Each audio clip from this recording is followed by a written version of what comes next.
respective seats in the Soyuz vehicle. Shkaplerov in the center seat as the Soyuz commander. On his left is Scott Tingle as board engineer number 1, and on his right is Kanai in the right seat of the Soyuz vehicle, as was the configuration for launch 2 days ago from the Baikonur Cosmodrome. They have spent the last 2 days, again, executing their flight plan, executing all of the maneuvers required to adjust the Soyuz's altitude to match that of the station. At this moment, they are flying near the coast of Chile, about to make a southwest to northeastern approach that will take them directly across the capital, Santiago, Chile, on this particular orbit of the Earth. Aboard the International Space Station, the 3 crew members comprising Expedition 54 waiting for the arrival of their new resident colleagues, the Russian commander of the space station, Alexander Mazurkin, who took over command of the International Space Station last week with the departure of the Expedition 53 crew, joined by NASA astronauts Mark Vande Hei and Joe Acaba.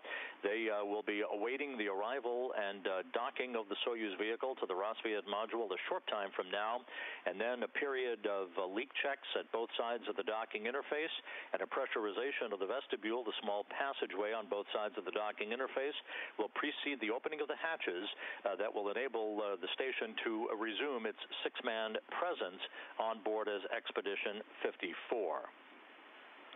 Several milestones coming up over the next 43 minutes that you can keep tabs on. The station will arrive in the neighborhood of the International Space Station at 2:23 a.m. Central Time, at which point the Soyuz MS-07 will begin a fly-around with a fly-around angle of about 58 degrees at a distance of some 1,300 feet away from the International Space Station.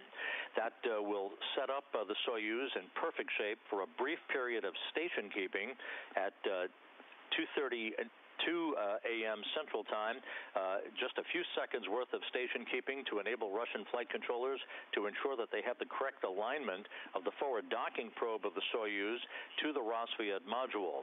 Then the command on automated approach will be given for the final approach of the Soyuz for its link-up, and again, docking is scheduled approximately 2:43 a.m. Central Time, 3:43 a.m.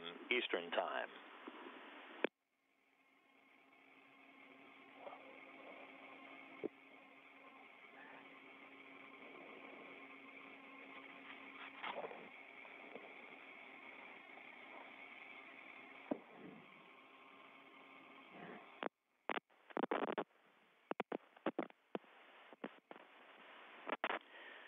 As we mentioned 2 days ago at the Baikonur Cosmodrome in Kazakhstan, this was the scene on Sunday afternoon on the southwest steppe of Kazakhstan, where camels and piglets usually roam. At 1:21 p.m. Kazakhstan time, the Soyuz booster lifted off in single-digit temperatures, brutal cold on the steppe of Kazakhstan, on an 8-minute, 45-second ride to its preliminary orbit. Once the third stage shut down, the Soyuz spacecraft separated from that third stage, deployed its solar arrays and navigational antennas, and began the 2-day journey to begin the trek towards a docking to the Rassvet module that is coming up just a short time from now. All of the Soyuz systems, as mentioned earlier, have been performing in outstanding shape. This docking to restore the International Space Station to a 6-man crew comes just 5 days after Randy Bresnik, Paulo Nespoli, and Sergei Rosansky landed. They're now back in Houston and Star City, Russia, respectively, for debriefings and a period of rehabilitation following their 4.5-month mission. The crew on board the station has been extremely busy. Just 3 hours and 40 minutes after the launch of the Soyuz vehicle on Sunday, a SpaceX Dragon cargo craft arrived at the International Space Station and was grappled by Mark Vande Hei and Joe Acaba using the station's Canadarm2 robotic arm from the cupola of the International Outpost, berthing it a couple of hours later to the Earth-facing port of the Harmony module of the International Space Station, and later on Sunday the afternoon, opened its hatch to begin unpacking some 3 tons of supplies and scientific experiments. They have been busy. That is Mazurkin, Van de Heij, and Akaba getting into that Dragon vehicle, and the unloading of Dragon continues even today during the final stage of the rendezvous by the Soyuz vehicle with the new trio of crew members that will take up residency a short time from now. Also on Monday, the orbital ATK Cygnus cargo craft was deorbited some 12 days after its departure from the International Space Station. It conducted scientific experiments on behalf of orbital ATK in the 12 days that ensued from its departure from the International Space Station. So the comings and goings of visiting vehicles at the International Outpost has kept the crew quite busy throughout the course of the last several weeks. The Soyuz vehicle is again commanded by the Russian commander, Anton Shkaplerov. You'll be hearing the call sign of the Soyuz through docking. The call sign is Astreus, named after an astrological deity in Greek mythology, symbolic of the god of the dusk and the wind. That was handpicked by Shkaplerov for his previous mission as a commander of the Soyuz vehicle, and again today commanding in the center seat of the Soyuz MS-07. Also noteworthy today on December 19th, today is the 45th anniversary of the end of the Apollo program, marked by the splashdown of the command module America with Gene Cernan, Ron Evans, and Jack Schmitt aboard to complete the Apollo 17 mission. So one program ending 45 years ago, another program perpetuated today by the impending arrival of 3 new residents to the International Space Station. We see the space station in the center of the periscope crosshair. We copy. And thank you so much. We really appreciate it because we are getting some interference to the video we are receiving right now. So your reports are greatly appreciated. Copy all. And image monitoring.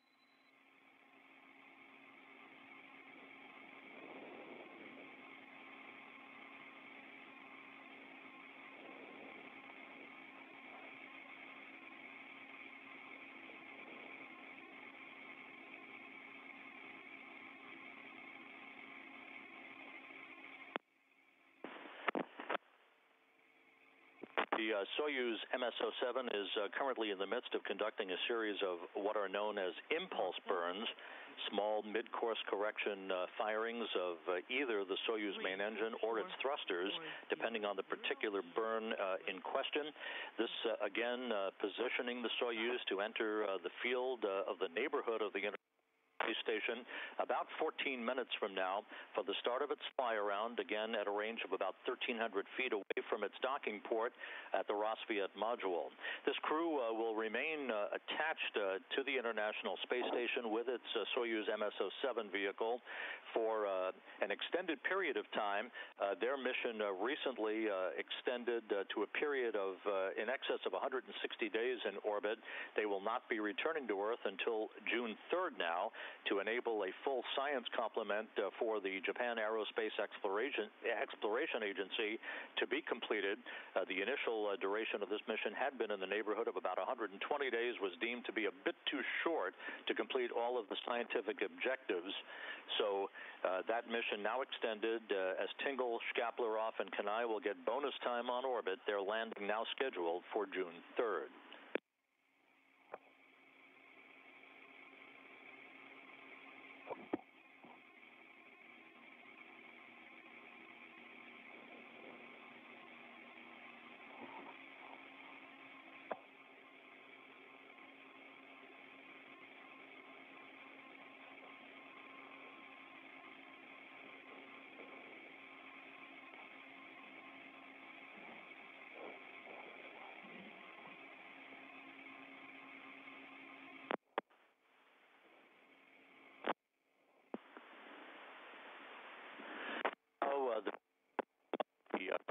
On the exterior of the Soyuz, that view breaking up just a bit.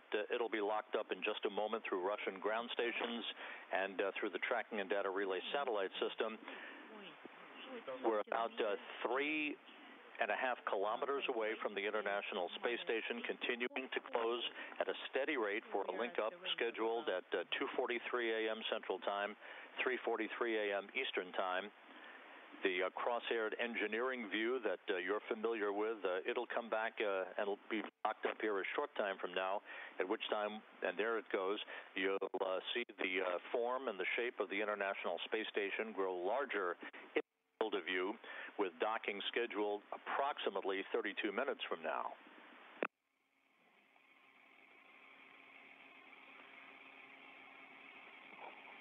Moscow, this is Astray 1.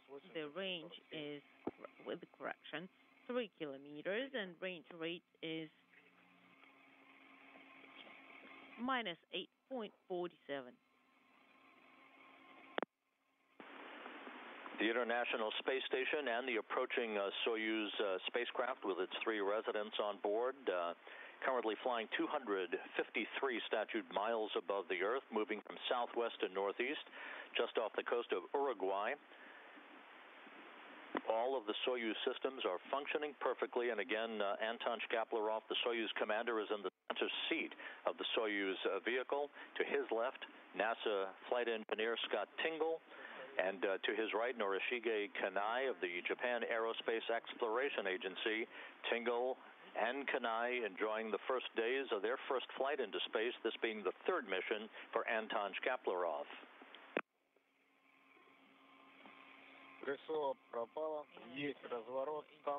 There we confirm the maneuver, and the space station is at 10:00 right now, and the Kudu parameters are nominal. So,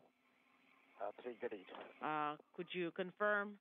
Yes, we can confirm A3 is illuminated. Again, this is the view from the external camera on the screen. You can see in the lower there's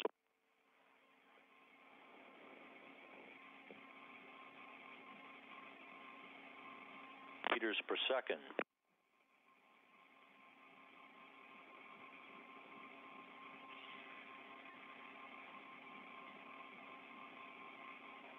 Есть ГСО, есть подготовка режим стабил.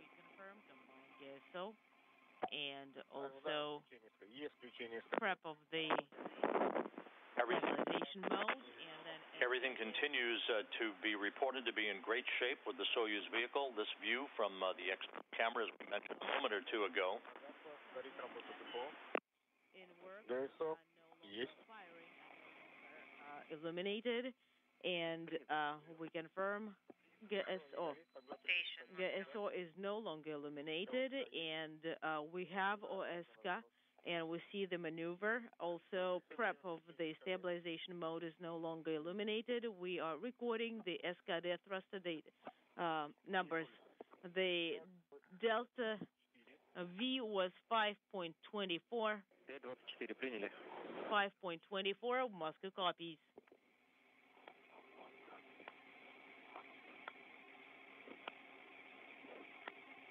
Время включения СКД 11:13:43 is the time of the thruster activation.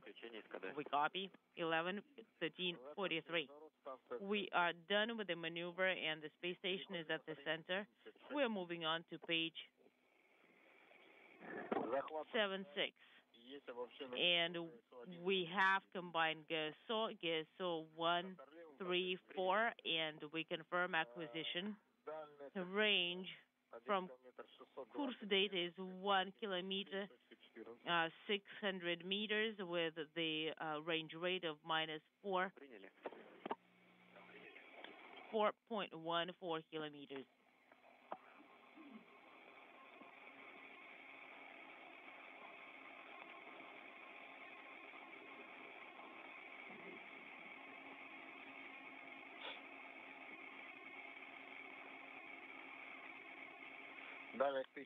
Range is 1 kilometer, 500 meters, and a range rate is 4.11 with a minus.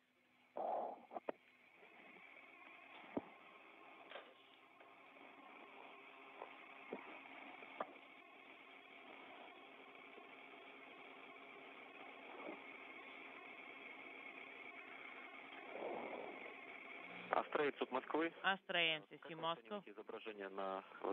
So what's the quality of the image on the VKO display? If you want, you can play with the AGC mode to adjust. Well, let's try. We are approaching to the space station. So could you please send the R or R5 command? R5, please. In work. One time.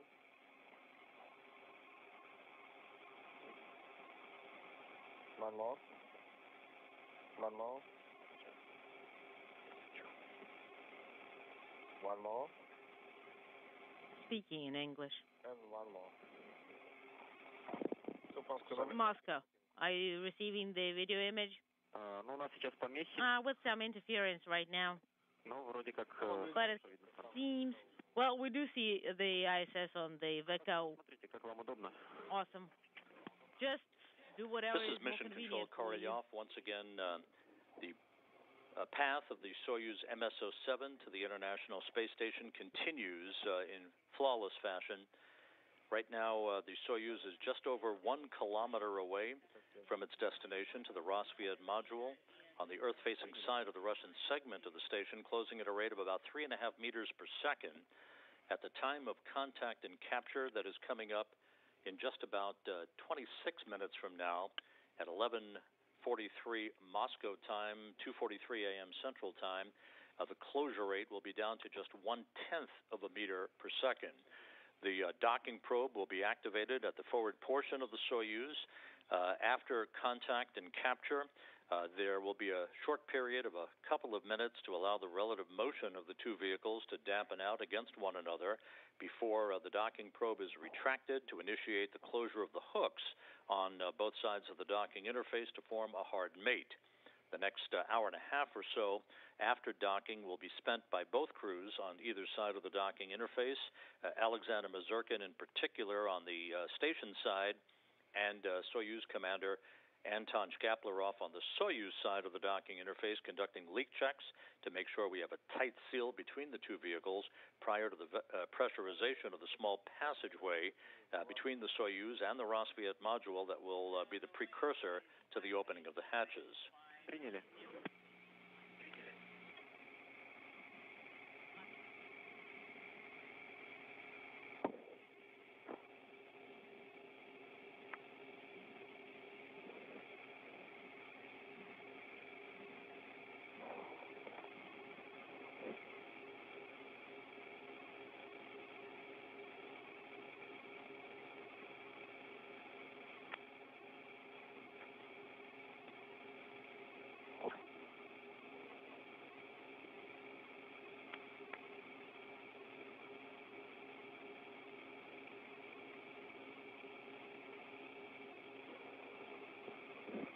Закончилась отработка импульса. We are done with the burn. Just a couple of minutes from now, the Soyuz will begin its fly around of the International Space Station. All of the so-called impulse burns, the small mid-course correction burns, have been executed with no issues reported. The Soyuz in excellent shape. Again, Anton Shkaplerov at the controls. This is a fully automated docking that is governed by the Core's automated rendezvous system. In the unlikely event a problem would occur with the Core's system, Shkaplerov would take over manual control of the flying of the Soyuz for a docking to Rosviet. But at this point, all of the Soyuz vehicle systems and all of the operations of the Soyuz vehicle are under the governance of the Core's automated rendezvous system and the pre-programmed input of all the computer commands for all the thruster firings that have fine-tuned the Soyuz's path to the International Space Station.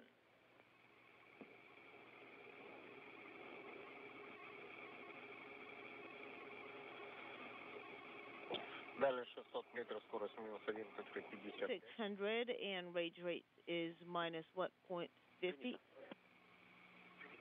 Copy.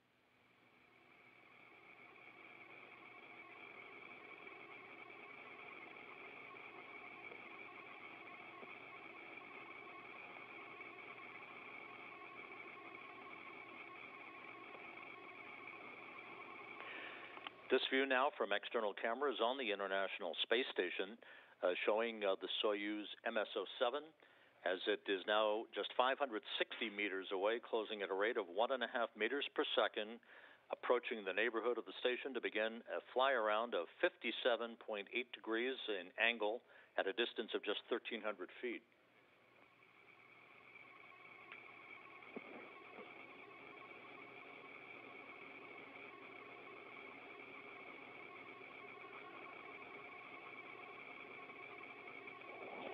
Дальность 500 метров, скорость минус 1.44. Range is 500 meters and range rate is minus 1.44. We copy. The Russian segment now reported to be in control of the orientation of the International Space Station as the station and the Soyuz vehicle fly 252 statute miles over the South Atlantic, moving from southwest to northeast in an orbit inclined 51.6 degrees to either side of the equator, approaching the west coast of Africa. Дальность 450 метров, скорость минус 1.32. Flight Director Rick Henfling at the International Space Station Flight Control Room at the Johnson Space Center in Houston has just given a final go to his Russian Flight Director counterpart here in Korolyov. Henfling is joined on console by Flight Director Dina Kontela, and at the top of your screen is European Space Agency astronaut Andreas Mogensen, who is acting as the spacecraft communicator, talking to the station crew as is necessary throughout the course of the morning hours.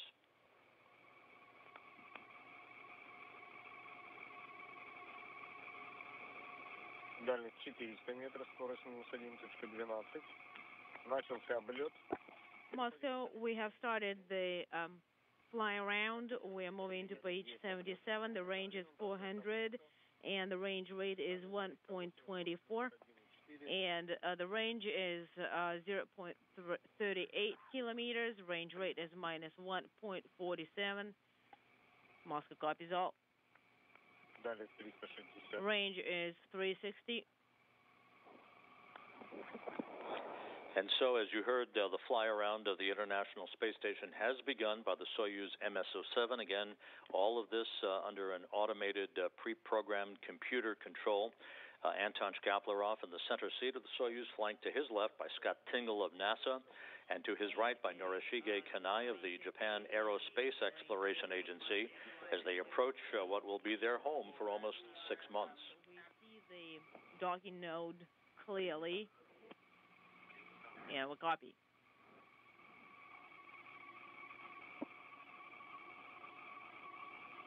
Дальность 330. 303 is the range, and range rate is 0.73.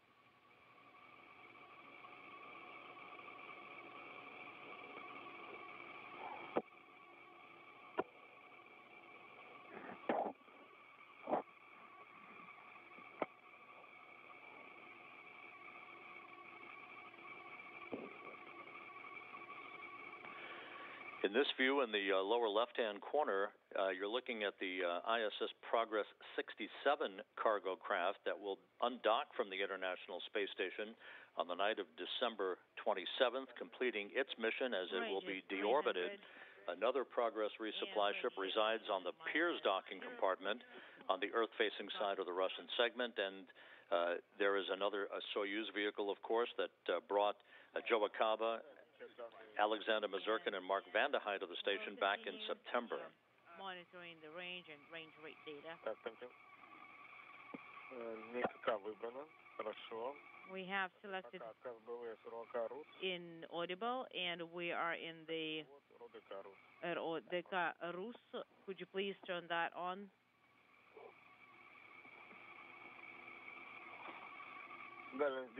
Range is 280, and range rate is minus 0.58. We copy all.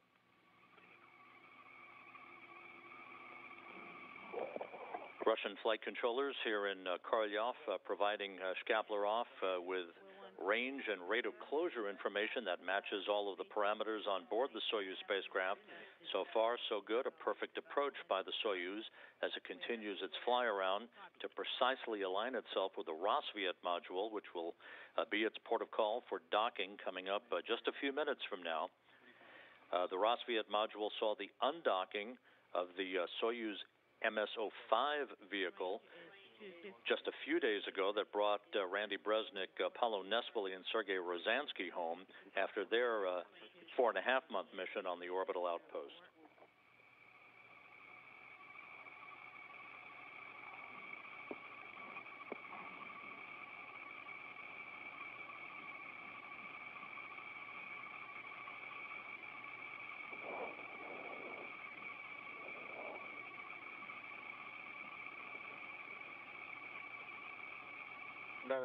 Range is 240, and range rate is 0.2.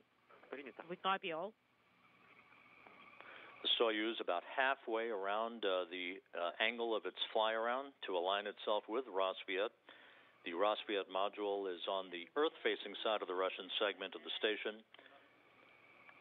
The Poisk module on the space-facing side of the Russian segment is where the Soyuz MS-06 vehicle is currently docked. The display smaller, and you can send the final approach command. Copy. All right, we are right on the other side of the docking mechanism, and the range is 210 meters. The range rate is 0.3 meters per second. Is Scott 15 illuminated? Affirmative.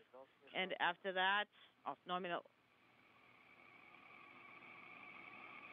They're just verifying the command.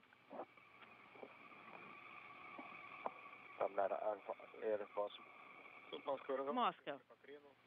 We are performing the roll, and the range is 200 meters, and the misalignment is about 1 square from the SM, and we see that the range rate is decreasing, 0.9009 meters per second. From the Soyuz camera, a good view, almost at the center line of the crosshairs is the Rossviet module. The Russian flight controllers here assessing the alignment of the Soyuz spacecraft before the command is given to initiate final approach. I'll tell you to push the button called pre-chow later. And the Soyuz has begun a short period of station keeping. The brakes are on, and the Russian flight controllers now in a final assessment of the Soyuz systems before the automated command is given to initiate final approach. It's a go to send the final approach command, or pre-chow command. So we are sending this command from the info. I have sent the command, a final approach. So the LED is illuminated. We are continuing to monitor the approach. We won't install the dissipating screen this time. Copy. So the command to activate the headlight has been sent. So the headlight is on. We're at page 78 of the procedures. So flying 253 miles over Western Africa, a great view of the Soyuz MS-07, and as you can see in our dueling boxes here, a view from the Soyuz of the International Space Station and the docking port on the Rossviet module.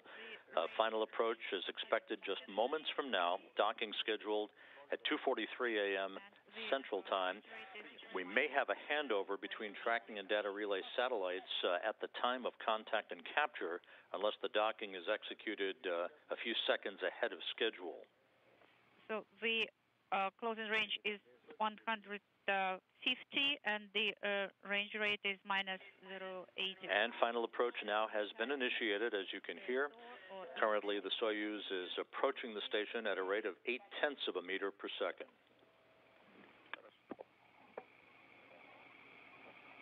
So the closing range is 120, and the range rate is -0.7.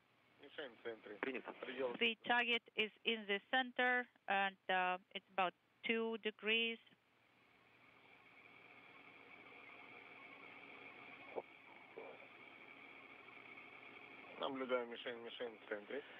Just a few hours shy of 2 full days since its launch from the Baikonur Cosmodrome in Kazakhstan, the Soyuz MS-07 and 3 new residents for the international outpost in the final minutes before they arrive at their home for the next 5.5 months or so, just about 100 meters away from the Rassvet module and a final docking. And 90 on course, and the range rate is minus 0.5, so the crosshairs are aligned, and the target is in the center.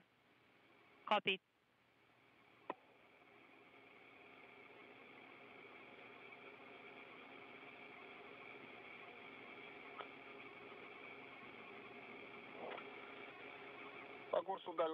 Right before contact and capture, the space station will be placed in what is known as free drift. All of the thrusters on the station's Russian segment will be disabled to prevent any inadvertent perturbations of the complex at the time that the 2 vehicles come into contact with one another. Again, there will be a period of relative motion between the 2 vehicles of a couple of minutes where the motion will dampen out before the docking probe on the forward end of the Soyuz begins to retract, to pull in the station, if you will, and form a hard mate with the closure of the Soyuz hooks at the docking mechanism of the Rassvet module.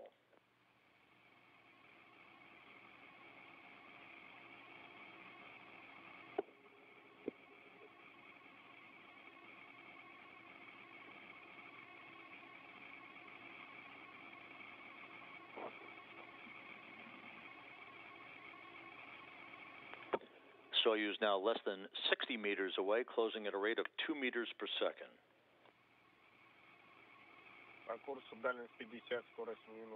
That rate significantly decreasing now.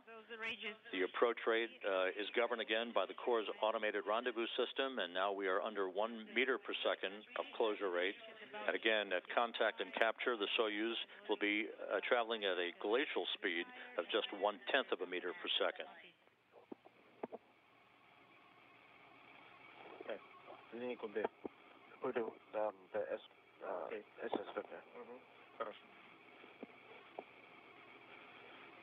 So it's the line. The docking mechanism now powered up on the Soyuz. The range is 40. The target is in the center. The crosshairs are aligned. We are monitoring SSVP. D7, D9, D13, and 17 are illuminated. And we have got there on display 44. Copy, and we are going to the next page of the procedures. Yes, please monitor the approach process. 2 squares, about 30 meters is the range, and the range rate is minus 0.16. The target is just 1 degree lower. Copy. And the crosshairs are aligned. A great view of the Soyuz MS-07 flying over the unmistakable sands of the Algerian desert, moving from southwest to northeast, now just 30 meters away from docking.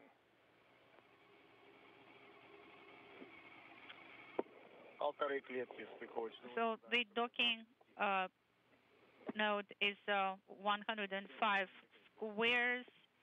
The target is in the center, and the crosshairs are aligned.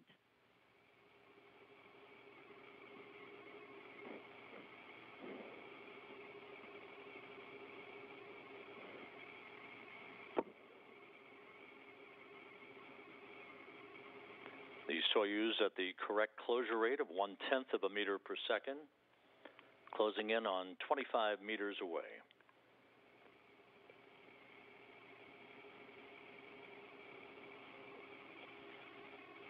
The docking node is 3 squares, so the range is 20 meters visually, 22 according to course, and the range rate is minus 0.12. So, we are monitoring final approach. There is also a bit roll to the right. The target is moving to the left and a little bit down, just 1 degree.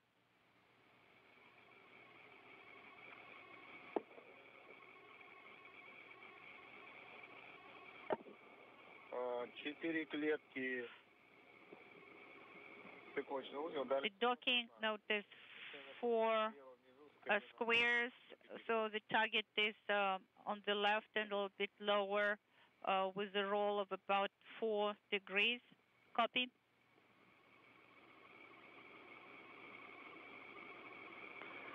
Just below the circular docking port of Rosviet, you can see the docking target itself. The crosshairs on this external engineering camera on the Soyuz will align with that docking target before the final few feet are negotiated by the Soyuz spacecraft. So the roll is aligning. Copy. So the range is about 10 meters. Crosshairs are aligned. The target is in the center. Принято. Copy. The station and Soyuz about to cross the northern coast of Africa, about to move over the Mediterranean. This view from the high-definition external viewer camera on the International Space Station. A little bit of roll, and it is aligning. Copy. We are standing by for contact. 3 meters. The target is in the center. Crosshairs are aligned. So we're at page 80, standing by for contact.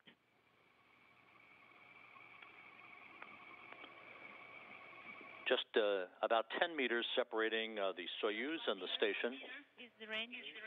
Closing in, standing by for contact and capture of the International Space Station.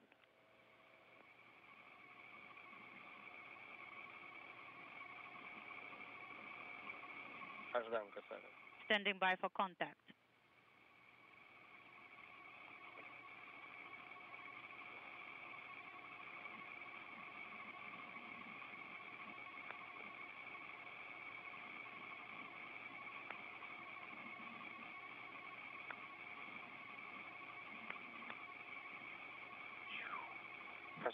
Contact confirmed. Contact confirmed.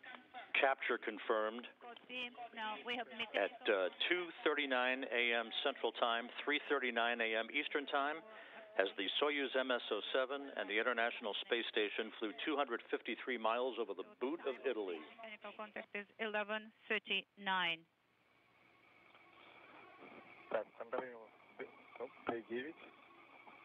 So we are monitoring the and a great view of the newly arrived Soyuz MS-07.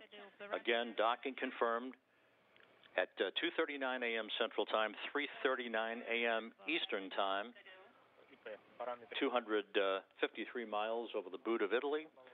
A textbook arrival of 3 new residents at the International Space Station. Tank is 105, 105. In the second, 240. Propellant 492. Copy and recorded the parameters. So we're selecting wide angle lens. It's R7 command.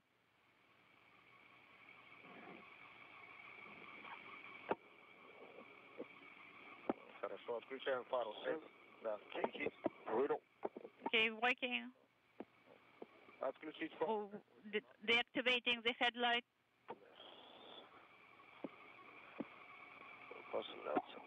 Готов? Хорошо. I have sent this command, so the LED is not illuminated. RPV1 is closed. We are going to another display. So now the pressure measurement in SA and BO. For 11:41, the measurement is SA pressure 850, and the BO pressure is 852, and power pressure is 846 in the instrumentation compartment.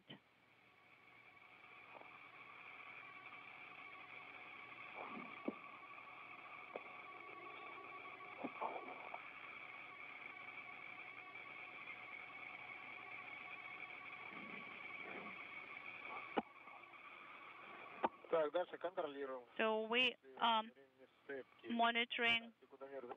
So have you started the timer? Yes, I have. Copy that.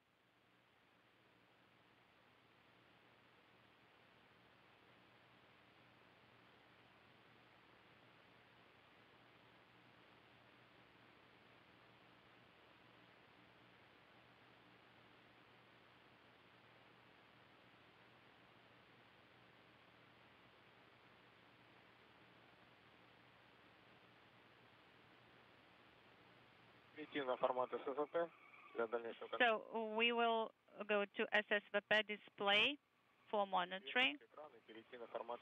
So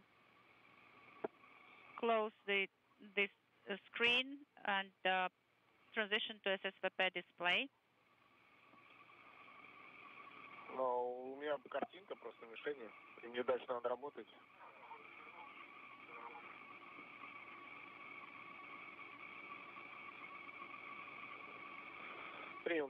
Okay, so I'm...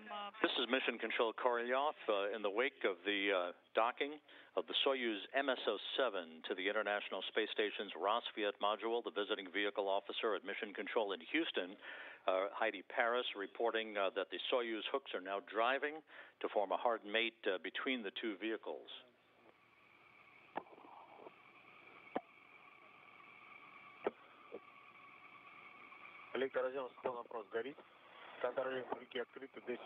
So the hooks are open, not illuminated. So D15 is the hooks closed. We're standing by. Standing by for this command to go through.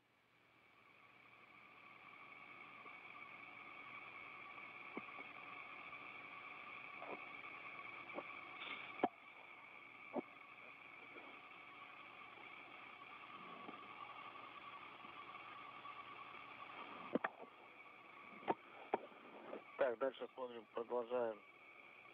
So we continue. Дальше идет отключение. Retraction. Then SSVP deactivation after that. And then there will be a 15-minute measurement and reporting to MCC Moscow. That's our plan of action.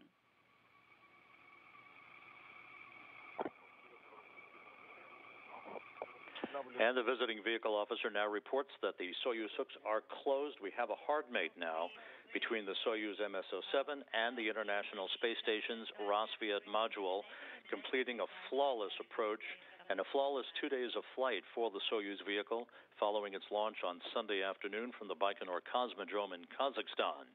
So over the course of the next orbit, or hour and a half or so, the crews on both sides of the docking interface, that would be Alexander Mazurkin, Joe Akaba, and Mark Vandehei on the Rossviet side of the docking interface aboard the station, and the Soyuz crew that just arrived, that would be Anton Shkaplerov, Scott Tingle of NASA, and Norishige Kanai of the Japan Aerospace Exploration Agency, will conduct leak checks on both sides of that docking interface to verify that we have a tight seal and to enable the pressurization of the small passageway at the hatchway, if you will, between Soyuz and Rossviet, with pressure to be equalized on both sides of the docking hatches before the hatches are to be open.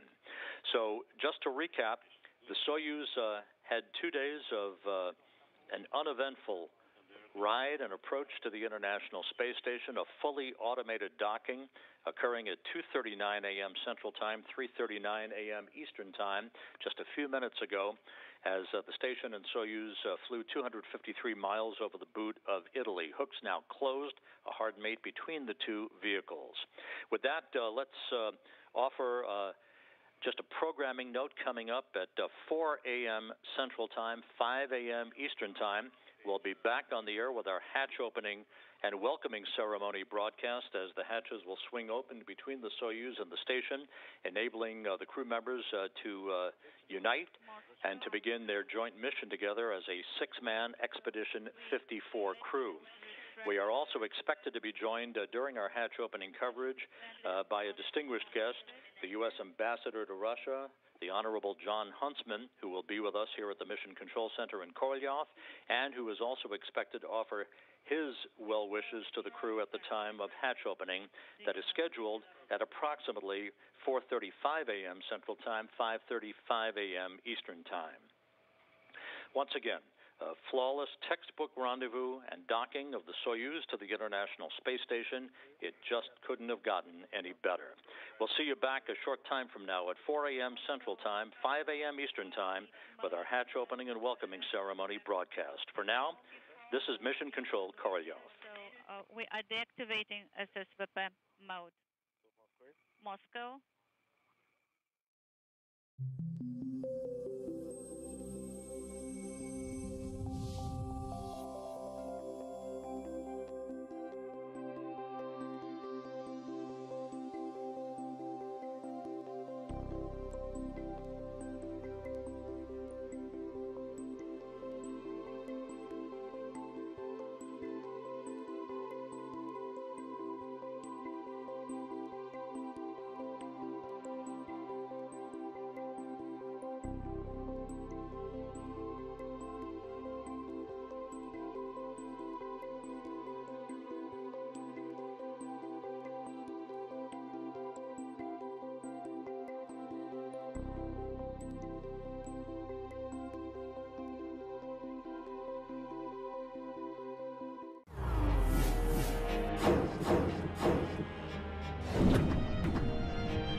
Кир. Да, давай сейчас замер и придешь сюда. Сейчас еще минута. Good day once again from the Russian Mission Control Center in the town of Korolyov on the outskirts of Moscow, where 3 new residents of the International Space Station docked, linking up their Soyuz MS-07 spacecraft to the Rosviet module on the Earth-facing port of the International Space Station's Russian segment about an hour and 20 minutes ago. On board that Soyuz vehicle, the 3 new residents of the International Space Station about to begin a 6-month tour of duty on board the International Outpost. NASA's Scott Tingle, Soyuz Commander Anton Shkaplerov of the Russian Federal Space Agency, and Norishige Kanai of the Japan Aerospace Exploration Agency completed a flawless 2-day journey from the launch pad at the Baikonur Cosmodrome in Kazakhstan to a textbook docking at 2:39 a.m. Central Time, 3:39 a.m. Eastern Time, as the Soyuz and the International Space Station flew 253 miles over the boot of Italy. The Scott Tingle, Shkaplerov, and Kanai crew are going to be met a short time from now as hatches will swing open, allowing the new Expedition 54 crew of the new station commander Alexander Mazurkin and NASA astronauts Joe Acaba and Mark Vande Hei to greet them as the hatches again will swing open. That is scheduled at about 4:35 a.m. Central Time, 5:35 a.m. Eastern Time. We expect a video of that. We've seen a couple of the crew members floating through the vestibule between the hatch to the Soyuz spacecraft and the Rosviet module. Leak checks are currently being conducted on either side of the docking interface, this following the hooks of the Soyuz closing on the docking mechanism of the Rosviet module about 5 minutes after docking earlier this morning.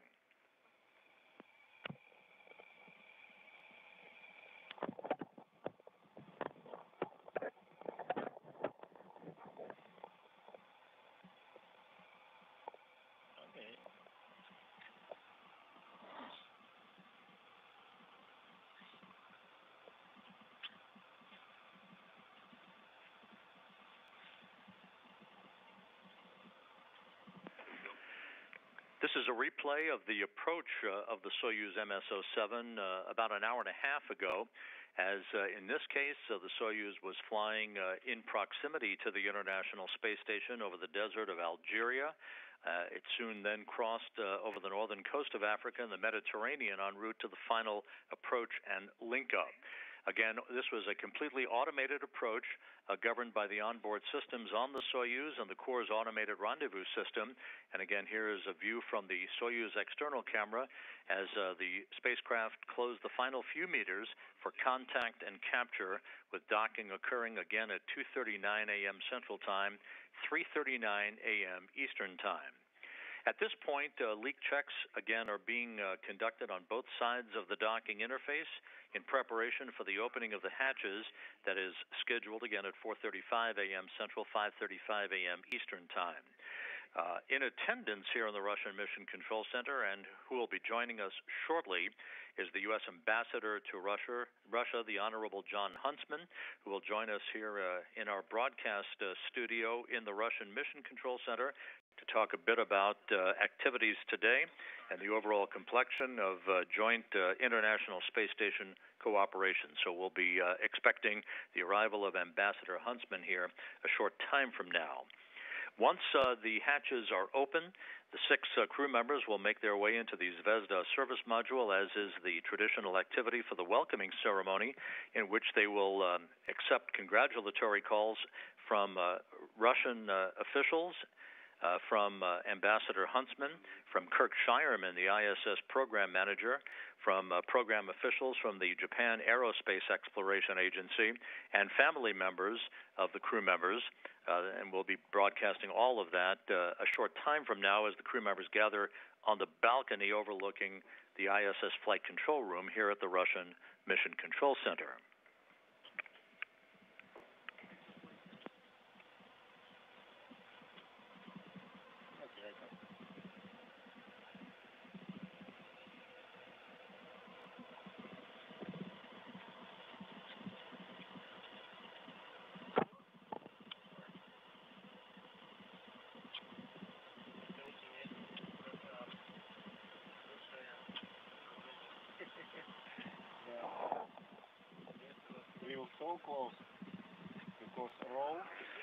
Once the hatches are open and the welcoming ceremony is completed, the 6 crew members will have an opportunity to receive a traditional safety briefing from the new station commander, Alexander Mazurkin. They'll be able to poke their way around various modules of the International Space Station to become familiarized with their access paths to their respective Soyuz vehicles. There will be a power down of the Soyuz systems, their internal systems, as the Soyuz will be placed on ISS power for the remainder of its stay, with its departure not scheduled until June the 3rd. So everything continues to go very smoothly with the leak checks on both sides of the docking interface. The crew members, by the way, will have a very, very long rest period into the rest of the day, Tuesday, and into Wednesday morning, which is also typical, as they have a chance to catch their breath, especially for the station crew of Mazurkin, Vandehei, and Akaba, who have been extremely busy with the departure of 3 colleagues last week, the arrival of a SpaceX Dragon cargo craft just a few hours after the Soyuz launch, and again today's arrival of the new Soyuz vehicle. You can see in this view from a high-definition external viewer camera on the outside of the International Space Station 2 of the Russian spacecraft as they orbit the Earth, 253 miles in altitude, all of the station systems in great shape, and of course the Soyuz performed flawlessly during its 2-day trek from the launch pad in Baikonur to the International Space Station.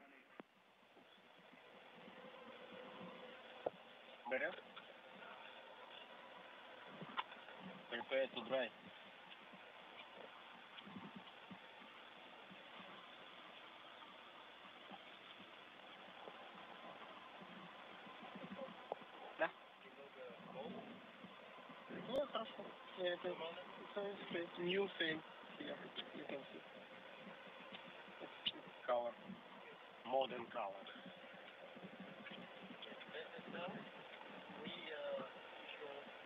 Работать? Чуть-чуть.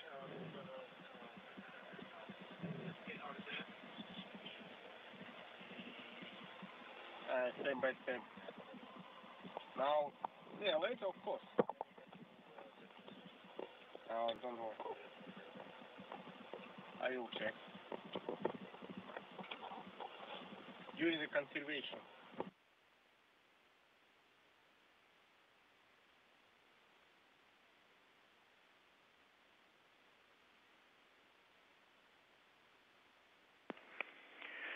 Once again, here at the Russian Mission Control Center on the outskirts of Moscow, the crew on orbit continues its leak checks in preparation for the anticipated opening of the hatches at about 4:35 a.m. Central Time, which will be 1:35 in the afternoon here in Moscow. And it is our pleasure to be joined today by the U.S. Ambassador to Russia, the Honorable John Huntsman.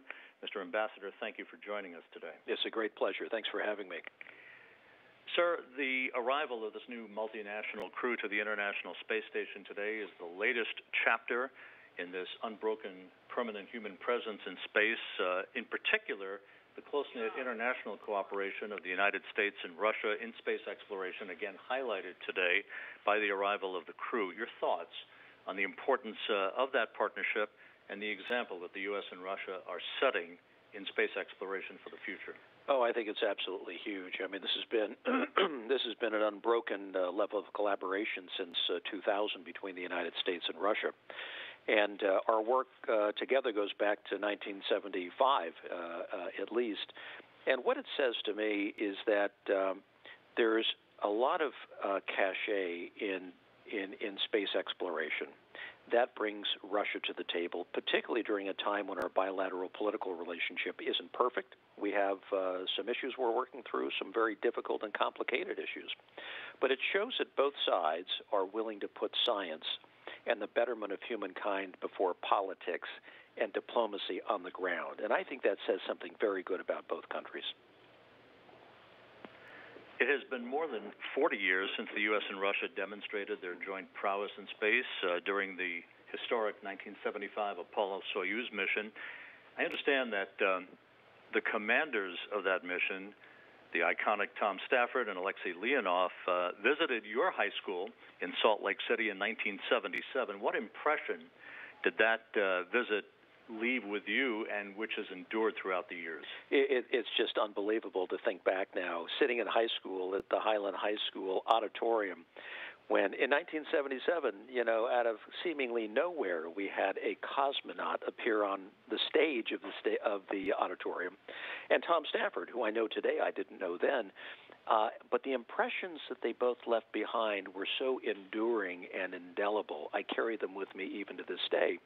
And they stimulated a lot of thinking about the importance of space, the stature of astronauts in society as our modern-day heroes, but also the thought deep in the Cold War at the time, 1977, that Russia and the United States could actually do something together at this level of excellence, which left such an indelible impression in my mind, as I know it did a lot of other teenagers who otherwise aren't inspired or impressed by a whole lot. Mr. Ambassador, you recently met the crew that arrived at the station today prior to their departure a few weeks ago for their launch site down in Kazakhstan. Scott Tingle of NASA is a captain in the U.S. Navy. You have two sons who serve in the Navy. Your thoughts on how the space program folds into service to our country and what that means to you? Well, I think still in the United States we revere our public servants. We revere our men and women in uniform, and I can think of no level of public servant that is more respected, more revered than our astronauts. And what it does, and what it certainly did for me and does for my boys now, one of whom is an F-18 pilot in the Navy, is it causes them to see role models, flight after flight, year after year, where they reach. It causes them to set goals and aspire to the heights that these astronauts reach. They still are tremendous role models in society today, and I think when you look at the category of public servant, astronauts still sit at the very, very top. But more than just sitting there, they inspire and they move the generation behind them, which in American society is so indispensable. And I'm so grateful for it in the lives of my own sons. And finally, sir, the continuing partnership between the U.S. and Russia in space exploration is certain to leave a lasting legacy for other facets of society to follow. How do you see the arena of space exploration playing in as a platform for the betterment for all people back on Earth? Well, the arena is limitless, and when you look at how we benefit through the science, through the practical applications, through technology, through consumer goods and services that we think are just made up on Earth when in fact they're done in space, through this level of collaboration, it's hard to imagine what lies ahead in terms of our collaboration with Russia and others, and what it will mean to breakthroughs in conquering human disease and extending human life and lifting human suffering that we know all too much of on the face of the Earth. So when you look at the future, it opens up these venues, and it just it inspires the imagination in ways that few other things do. And because we don't know exactly where the future will take us, we don't in the United States, certainly they don't know here in Moscow, the Russian government, they're willing to roll the dice and gamble that through this kind of collaboration and through furthering science and the frontiers of space, that humankind is going to benefit from that. And I think that is such an impressive aspect of where we are with the whole space program. Well, the new trio has arrived at the International Space Station. You'll be heading up to the balcony here in the control center to have a few moments to chat with them as soon as the hatches are open. But we thank you so much for your time today, Mr. Ambassador. John Huntsman, U.S. Ambassador to Russia, joining us today on our broadcast. Thank you, sir. Thank you so much.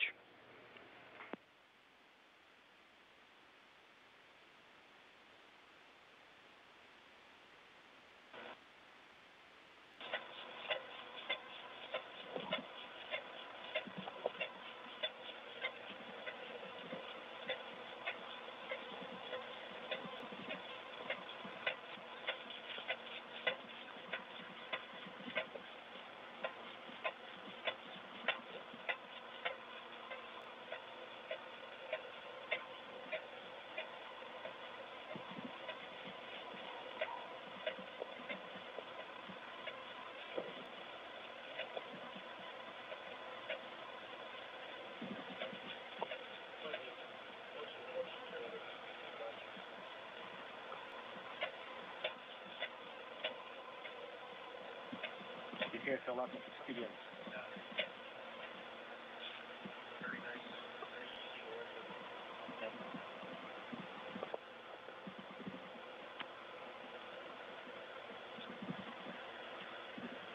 One, two, three. Tea, hot coffee. What do you prefer? Coffee, tea or meat? Joke? Coffee, tea or meat? Герой? Антон, следующие дни. Да, наблюдаю. Время записываем. 13:16. 13:16. Recording time. Давление. Pressure. Стабильно 733. 733. Stable 733. Can finish. 5 minutes more.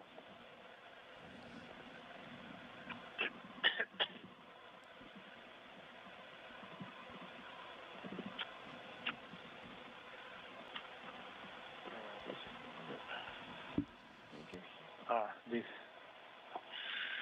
Okay. And here.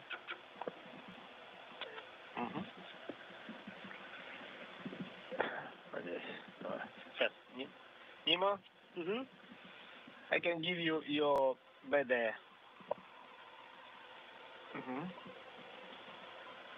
Yeah, you can just take.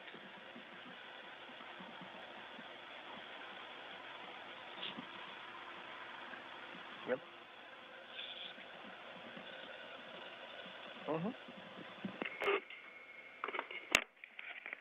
This is Mission Control Korolyov.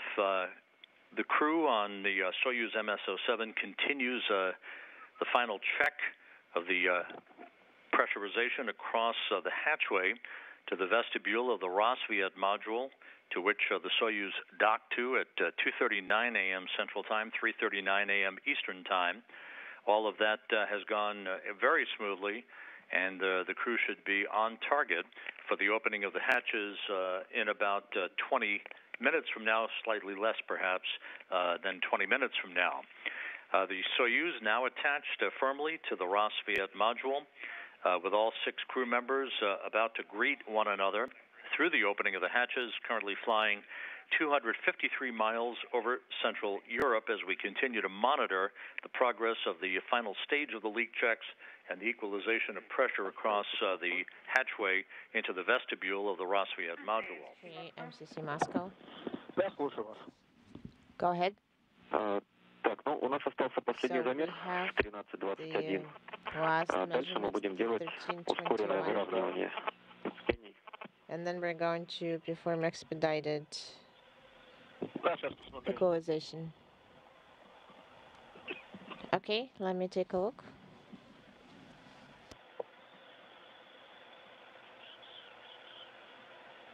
Дальше работать будем по пункту 14.9.3. Work per item 14.9.3.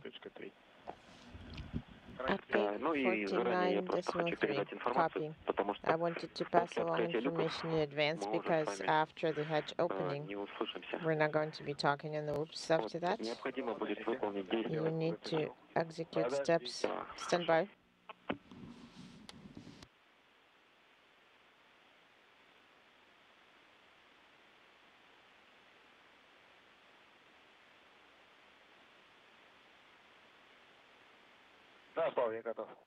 Yes, go ahead. You need to execute steps per page 9.6. Turn off the comm assets. And then you will need to perform the vehicle deactivation, page 25, the start of the page in the orbital flight procedure. Which book? Russian flight controllers talking to Anton Shkaplerov aboard the Soyuz MS-07 spacecraft Again, they're in the final stages of the checklist that will lead to the opening of the hatches between the two vehicles some 15 minutes from now, assuming they remain on schedule. And so far, everything with the leak checks has gone flawlessly, as was the two-day rendezvous for the Soyuz from the time of its launch back on Sunday afternoon to this morning's docking that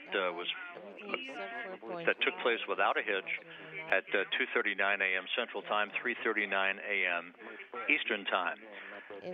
Family members and VIPs will be gathering up in the balcony of the Russian flight control room here in Korolyov. They are, in fact, beginning to gather in their respective seats up there to begin the process of gathering in place.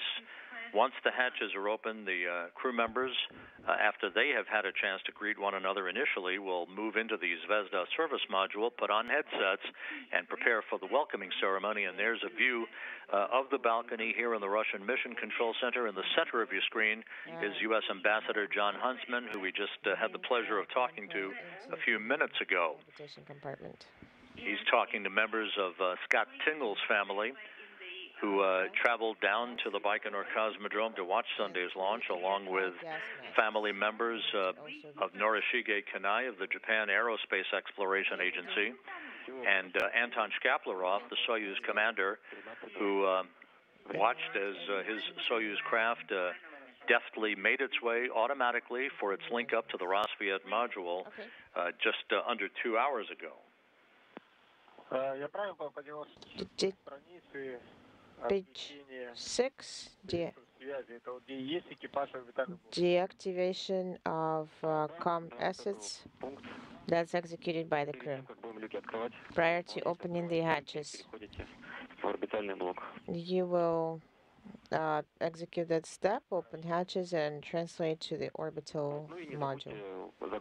Also, don't forget to install the KSDSU cap.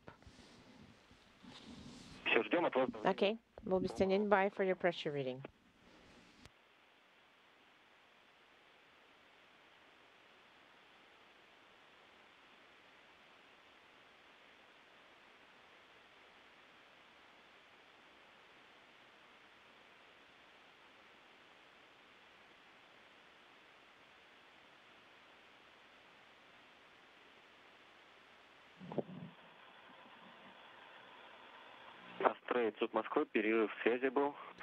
Astray MC Moscow, we had a short com dropout. Do you have the pressure for us? No, we have not reported it yet. Pressure is 733. Copy, that's great. So delta is 0. We're opening KKT then. Opening KKT.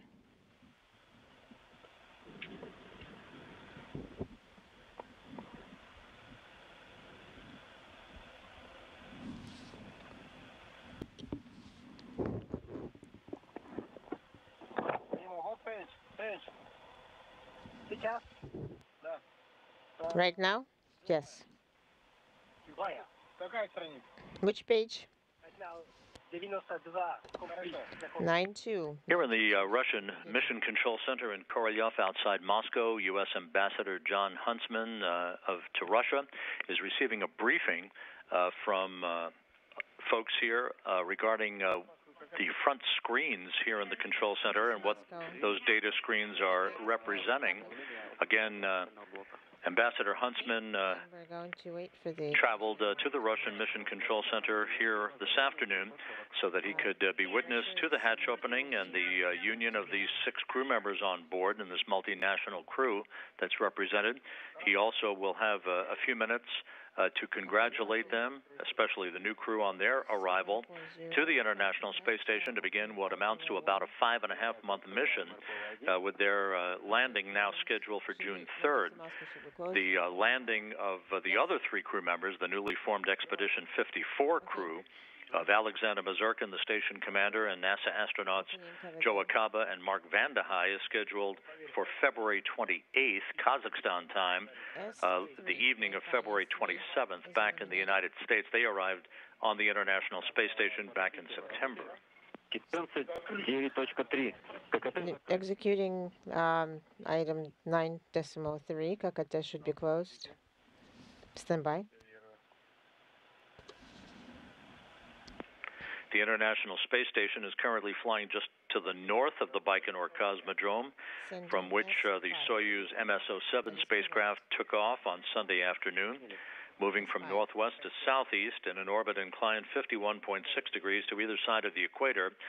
The final stages of leak checks continuing on board the Soyuz spacecraft as the process of equalizing pressure across the hatchways between the Soyuz and the station's Rassvet module continues. Так, Нимо. Время засекал, надо через минуту закрыть. Сейчас. Прошло 20 секунд. 20 seconds elapsed. Сняли тканевый экран. We have removed the cloth screen. MCC Moscow, copy.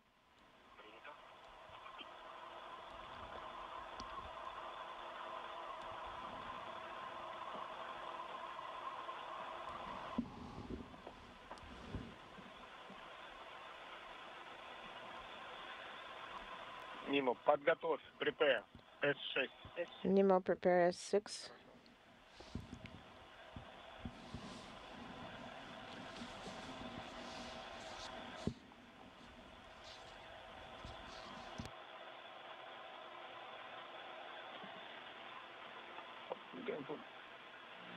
Посмотрите, S3 у вас горит, транспарант? Please verify that S3 горит? Is illuminated. Горит. Is S3 illuminated? Yes, it is. S4 пусть выдадут. Значит, у нас минута вышла. Закрываем. S6. S6. S6. Выдал S6. Да. S6. Семен 4. S6 не горит. S6 is not illuminated.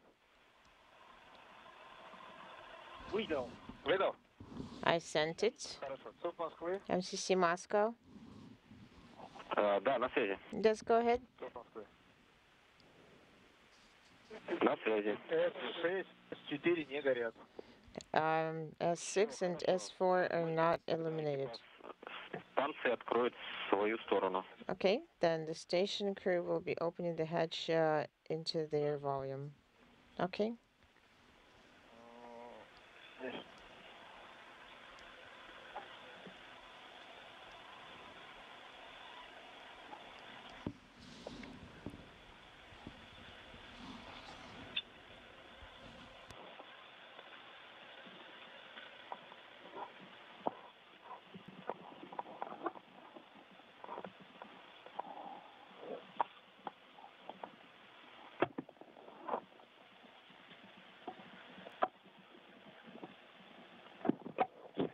This is Mission Control Korolyov, reports from the Environmental Systems Officer at Mission Control in Houston indicating that the leak checks are now complete.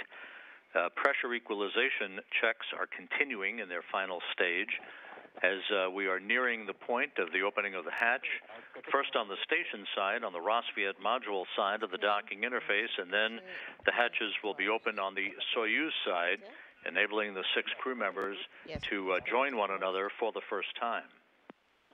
The KKT valve is closed. And there you see the new station commander, Expedition 54 Commander Alexander Mazurkin, in the vestibule, the passageway of the Rassvet module, and a good shot of the hatch there that will be swung open a short time from now, followed by the Soyuz hatch to mark the joining of these 6 crew members. Mazurkin, Mark Vande Hei, and Joe Acaba of NASA, launching last September to the station. They'll be on board until the end of February. Mazurkin, veteran cosmonaut, will now begin the process of opening the hatch on his side of the docking interface. That will be followed by Anton Shkaplerov, the newly arrived Soyuz commander, opening his hatch to initiate the joining of the 6 crew members who will greet one another and then make their way into the Zvezda service module for the welcoming ceremony. Moscow. Go ahead. MCC Moscow. Go ahead, sending it. КВД СУБ С5 горит. КВД СУ Принято. is eliminated. 13:30:00. Выдал. At 13:30:00, I sent the command. Copy.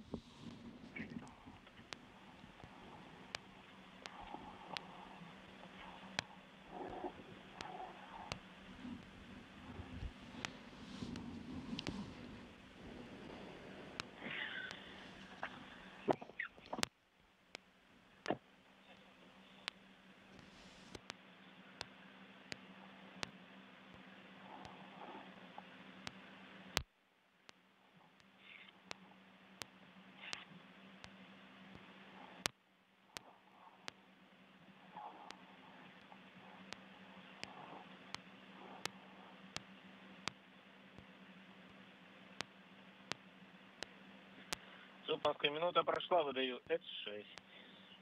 1 minute has elapsed. 5-6. Copy. Sending.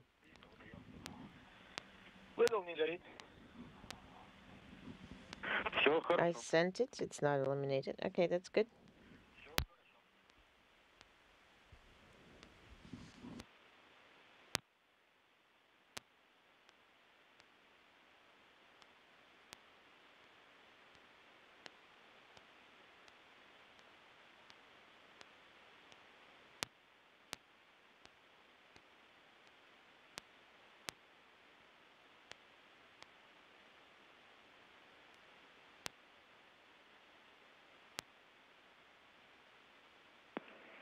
And as you can hear from Russian flight controllers here in Korolyov, Alexander Mazurka now using the special tool to begin the process of opening up the hatch on the station side of the docking interface, the Rosviet module hatch. Soon thereafter, the hatch to the Soyuz vehicle will be opened by Anton Shkaplerov, who was the commander for the two-day ride from the launch pad at Baikonur towards a smooth docking that occurred at 2:39 a.m. Central Time, 3:39 a.m. Eastern Time, not quite 2 hours ago.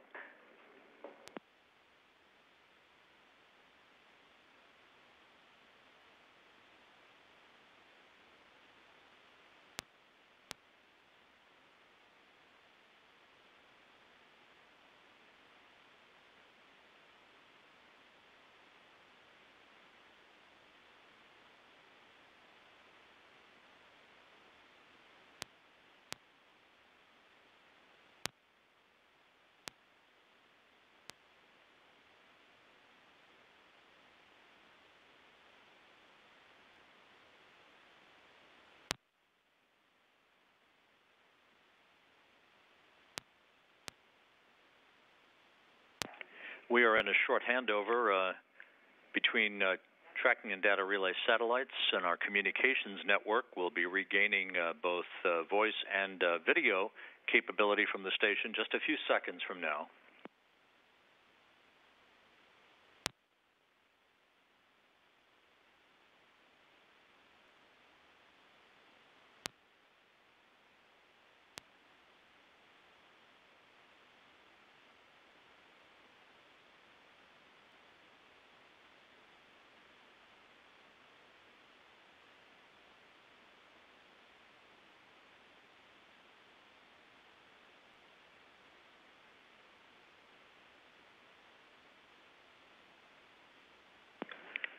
And we're back now with a live view in the vestibule of the Rosviet module. Alexander Mazurkin, the Expedition 54 commander from the Russian Federal Space Agency, double-checking with flight controllers here in Korolyov on the status of the pressure equalization across the hatch that will lead first to the opening of this hatch that you see behind Mazurkin, the Rosviet module hatch itself, followed by the opening of the Soyuz hatch by Anton Shkaplerov.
PEV referred to by the Russian flight controllers in radioing up those instructions to Mazurkin is the pressure equalization valve that should enable the pressure to burp just a bit across the hatch interface and make it more facile for Mazurkin to physically open the hatch as we near the reunion of these 6 crew members who have trained together for a few years now, with Shkaplerov, Tingle, and Kanai about to board the International Space Station for the start of their 5.5 months on the orbital laboratory.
And a little muscle exerted by Alexander Mazurkin as he has now opened the hatch on the Rosviet module side of the docking interface.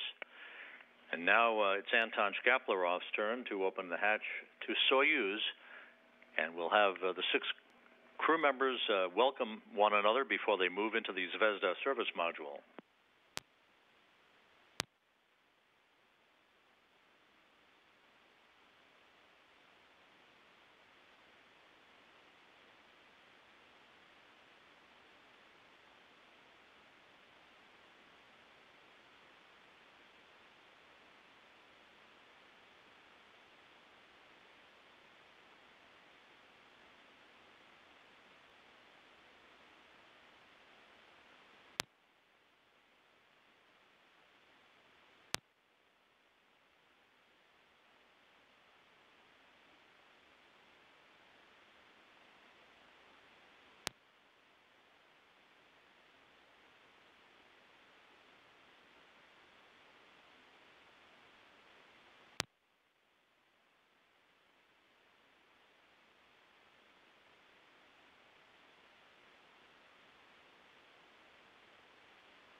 Now just seconds away from the opening of the hatch on the Soyuz side of the docking interface, U.S. Ambassador to Russia John Huntsman joined on the balcony of the Russian Mission Control Center by Bill Gerstenmaier, NASA's Associate Administrator for Exploration.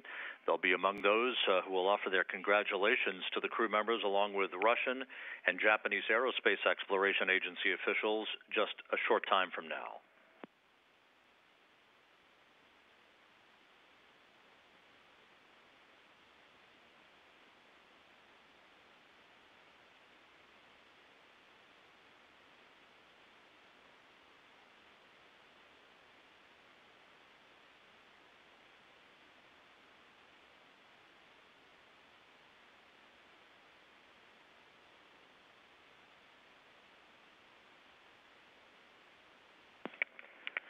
Once the 6 crew members are united as one aboard the International Space Station just a few moments from now, and once the welcoming ceremony for them is complete, they will move on to a typical series of activities to complete a very long day, including a safety briefing that will be provided by Alexander Mazurkin that you see here in your view in the Rosviet module. He's the Expedition 54 commander. The 6 crew members will have a joint meal together before they begin an extended rest period that will continue throughout the rest of the day, Tuesday into the early morning hours of Wednesday morning.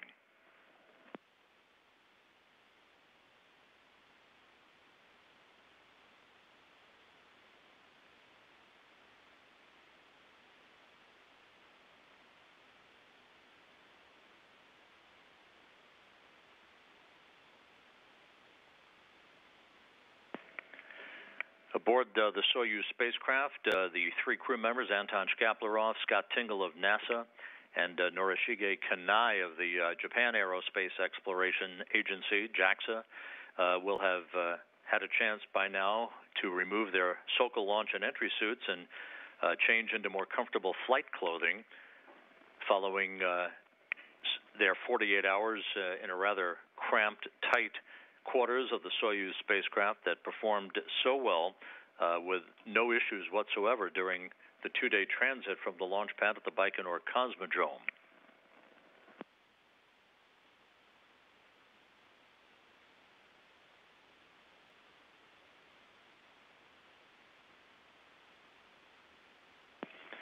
And NASA astronaut Joe Acaba now in the field of view. You also saw Mark Vande Hei for a moment, as the 3 Expedition 54 crew members who have been on board the station since September prepare for the opening of the hatch on the Soyuz side of the docking interface right behind Alexander Mazurkin.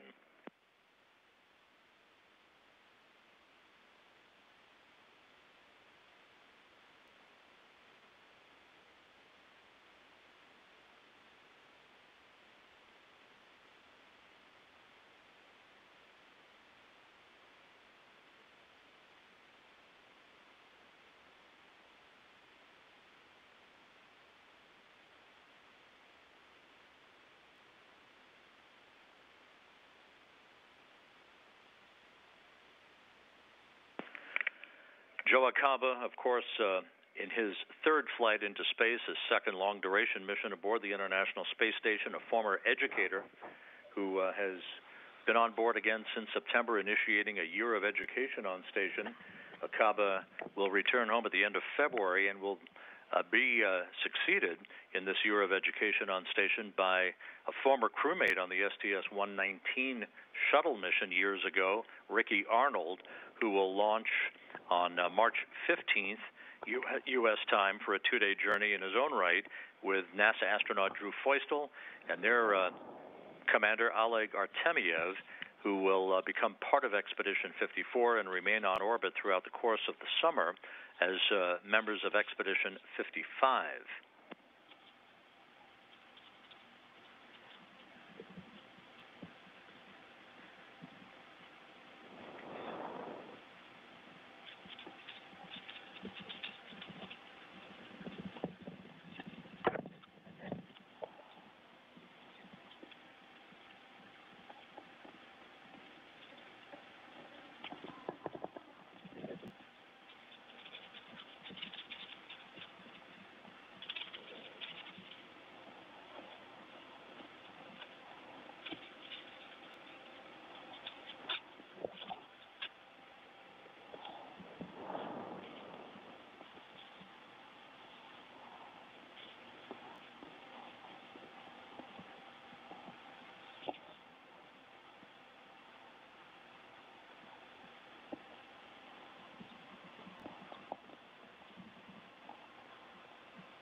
While we await the final few steps in the equalization procedures on the Soyuz side of the docking interface, just to recap, the Soyuz MS-07 docked flawlessly to the International Space Station's Rassvet module at 2:39 a.m. Central Time, 3:39 a.m. Eastern Time, as the two spacecraft flew 253 miles over the boot of Italy.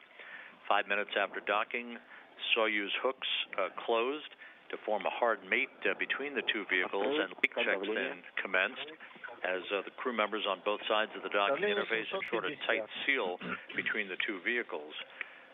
The hatch to the Rassvet module that you see there in the field of view swung open about 8 minutes ago, and we're standing by for the opening of the hatch on the Soyuz side by Anton Shkaplerov.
As we mentioned a moment ago, this is a view from the balcony of the Russian Mission Control Center here in Korolyov.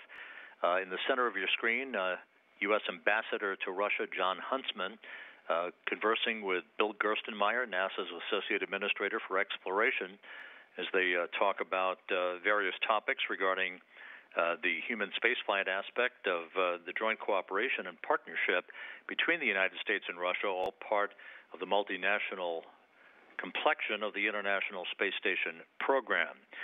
The crew members, once on board, will begin a complex series of scientific research. In fact, this mission of Shkaplerov, Tingle, and Norishige Kanai of the Japan Aerospace Exploration Agency was recently extended by a few weeks to a landing on June 3rd, specifically to carry out in full a very robust scientific program that JAXA has in store for Kanai, with a variety of dozens of experiments that have been specifically designed for the correct duration of time on orbit. So this newly arrived crew will remain on board the station until they depart on June 3rd, and that will lead to another short turnaround, with the next crew after that, Oleg Artemyev of Roscosmos and NASA astronauts Ricky Arnold and Drew Foystel, launching just 3 days after Kanai, Tingle, and Shkaplerov depart the International Space Station next June.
And we understand from the Russian flight controllers here in Korolyov that the pressure is now equalized on the Soyuz side of the docking interface. We should see the hatch on the Soyuz side behind Alexander Mazurkin open momentarily.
Mark Vande Hei of NASA now in the field of view. Alexander Mazurkin was jokingly applying a bit of elbow grease on his side of the hatchway there. We're just seconds away from the opening of that Soyuz hatch that will enable Mazurkin, Vande Hei, and Akaba to greet the new arrivals, that being Shkaplerov, Tingle, and Kanai.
And the Soyuz hatch now swings open at 1:55 p.m. Moscow time, 4:55 p.m. Central Time, 5:55 a.m. Eastern Time. Again, 4:55 a.m. Central, 5:55 a.m. Eastern Time. The hatches now open between the two spacecraft as the International Space Station flew 253 miles off the east coast of Australia.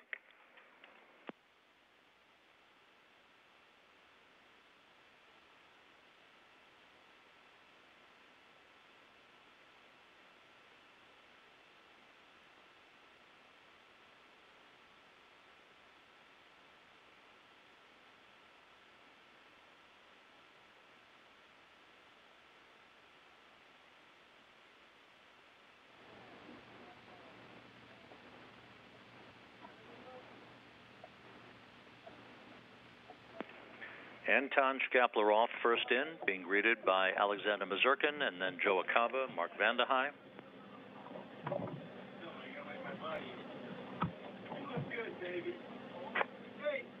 What are you guys doing in Building 9?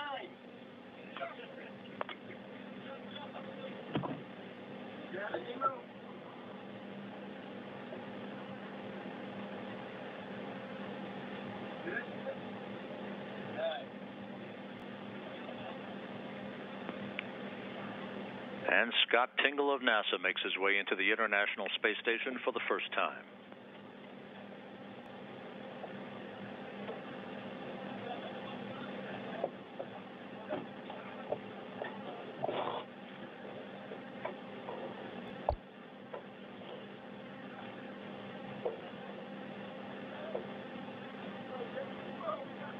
And Norishige Kanai now on board, all 6 crew members together.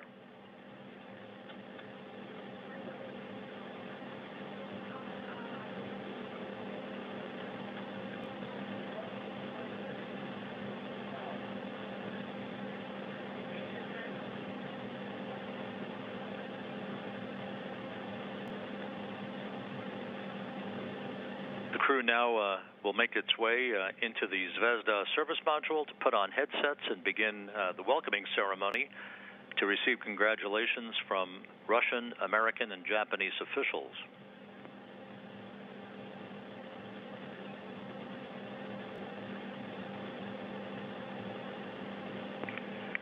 Once again, the hatch opening to the Soyuz spacecraft at 4:55 a.m. Central Time, 5:55 a.m. Eastern Time, as the International Space Station flew over the east coast of Australia.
While the crew gathers inside the Zvezda service module for the welcoming ceremony, on the balcony, Vladimir Soloviev, the chief flight director, Russian side, Ambassador John Huntsman, the U.S. ambassador to Russia, Kirk Shireman, the ISS program manager, Mamoru Endo, the vice president of JAXA, set to...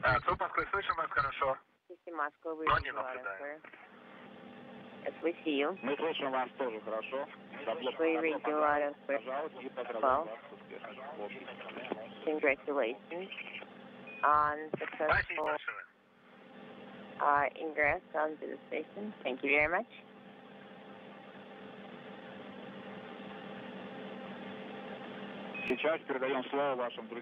Right now, we're going to give an opportunity to your friends and family. Okay. Good? Yes, I heard you loud and clear. Okay, just press the mic. Anton, can you hear us? Yes, I hear you well. Is it you? We're congratulating you on this docking. We're glad to see you on board of the station. We're glad to see all your faces. Congratulations. All the very best. Going to give on behalf of the United States and the American people, let me just tell you all how delighted we are and how pleased I am to be able to congratulate you on this momentous occasion with Mission 54.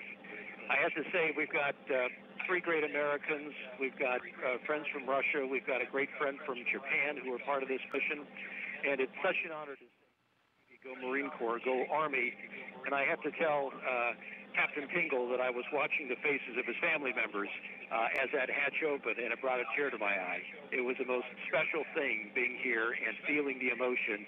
Everyone is so proud of you. We congratulate you on what you're doing, not just for the people of Russia, the United States, and Japan, but for the people of the world. Congratulations. Thank you, Rob. Thanks a ton. That's incredible.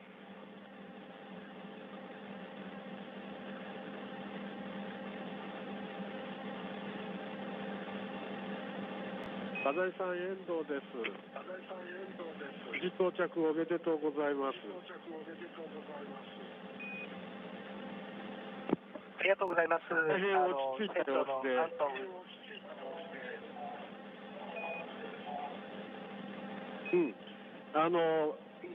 もうそんな様子を見ると、もうこちら側も大変安心しています。これからしっかり仕事ができると思いますので、国内でも日本でもみんな金井さんの活躍を期待していますので、どうぞよろしくお願いします。ありがとうございます。アントン船長とスコットの素晴らしいチームワークで無事に ISS に到着することができました。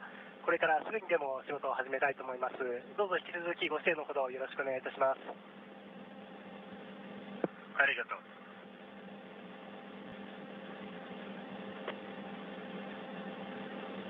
金井さん、上賀一です。素晴らしい打ち上げとドッキングおめでとう。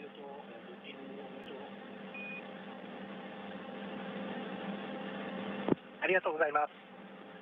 スペース X13 がついて、これからどんどん実験が始まると思いますが、金井さんの、キャッチフレーズは、健康長寿のヒントは宇宙にあるということで、ぜひですね、私とか特に私の横にいる遠藤副理事長のためにそのヒントをしっかり掴んで帰ってきてください。頑張ってください。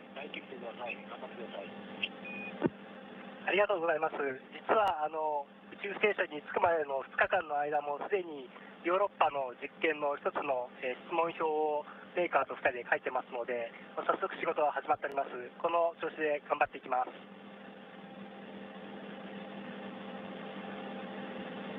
金井さん、若田です。ドッキング成功おめでとうございます。素晴らしい打ち上げで、金井さんの笑顔を見て、本当にほっとしています。筑波のチームの皆さんと、金井さん支援していきますので、宇宙を楽しんで、頑張ってください。温かな言葉ありがとうございます。若田さん、楽しむっていうのは今ふっと気がつかされましたけども、仕事ばかりでなくきちんと宇宙経験を楽しんで帰ってまいります。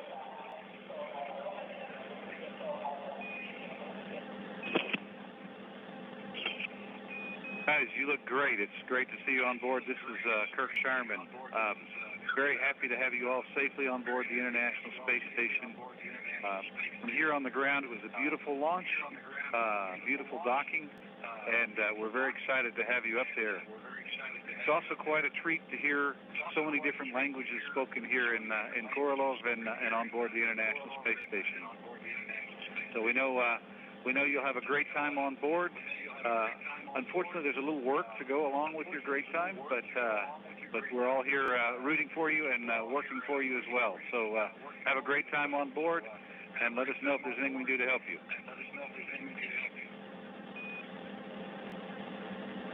Will do, Kirk. Thank you very much.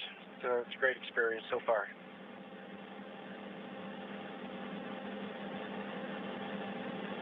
Привет, это я, Кира.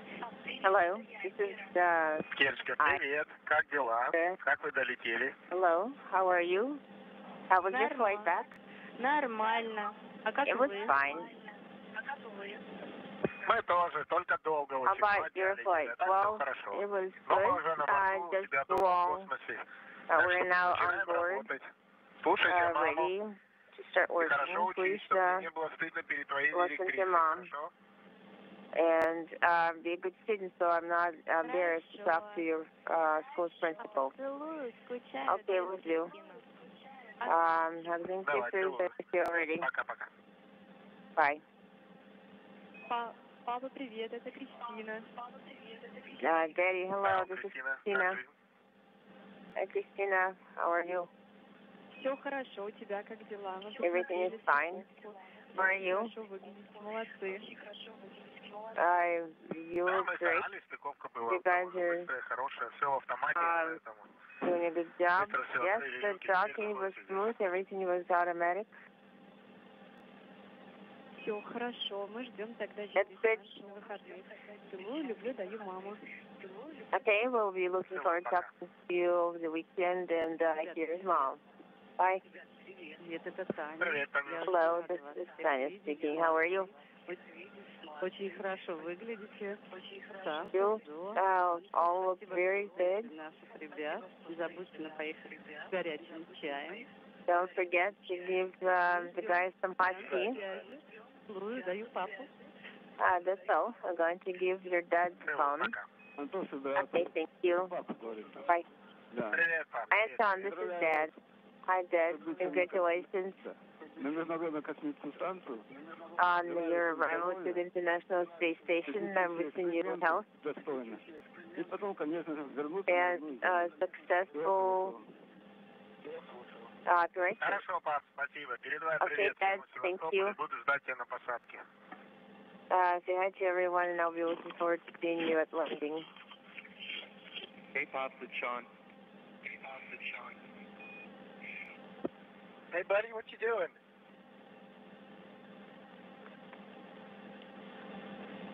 I can't see you, but if I could, I'm pretty sure I can see what you look like. I miss you guys already.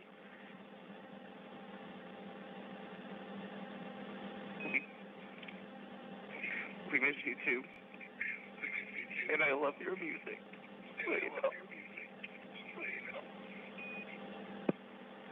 I will. Hi, Thank you, Daddy. buddy. Hi, Daddy. Hey, Amy, what you doing? Hey, space suits you. Dig it. We made it. We had a really good flight up there. We had fun on the way, and we miss you guys already. I hope you're having a great time in Moscow and getting ready to wrap it up and head back home and get back to work. Yep, well, we miss you already, but we're very proud of you, and we're very glad you're having fun. Thank you, sweetheart. I love you. I love you too, Sean. I love you too. Here's Eric. How was sleeping in the Soyuz?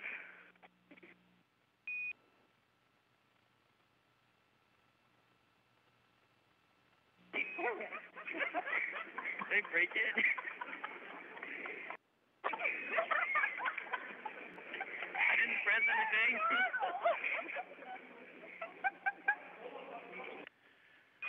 We are handing over between satellites on the tracking and data relay satellite system. We'll regain this downlink video and audio capability in just a moment. Again, hatches open between the two spacecraft at 4:55 a.m. Yeah, it's me. Moscow ISS on station ground 1. Hey, it's great to talk to you. Sorry, we thought we lost comm here for a second. But it's really good to be talking to you, Eric, and I miss you and I love you, and I'm not sure if we're going to drop comm again, but if we do, tell your mom I miss her and I love her. Here's Mother. Hi, honey. Hey, darling, how's it going down there? Eric's breaking the equipment. You know, that's going to go on your credit card bill.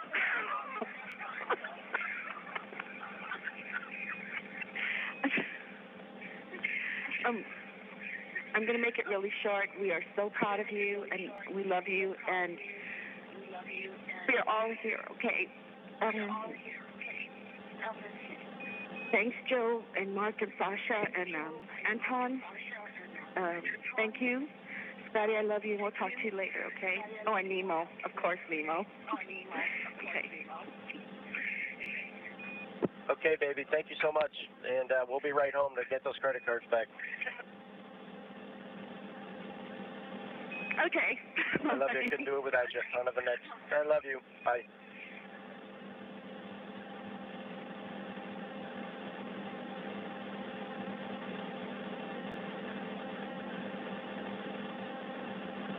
100 years. How are you feeling? What's your mood? Everything's fine, no problem. Everybody was very supportive. Congratulations to everyone.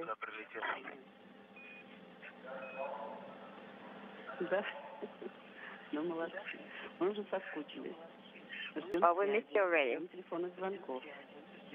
We're looking forward to your phone call. Okay.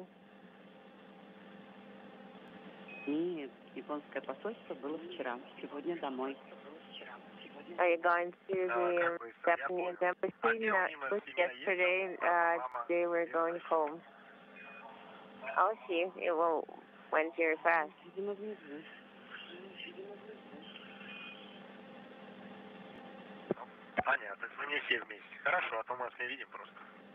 Okay.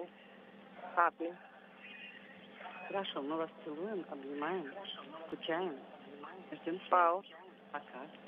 see, we miss you. My kisses, bye. Папа, это Кира. Я по тебе очень-очень сильно скучаю. Daddy, this is Kira. I miss you already. I miss you already as well. Bye-bye. I'll be calling your cell phone. Okay, bye. Hi, Daddy. It's Amy again. What you doing again?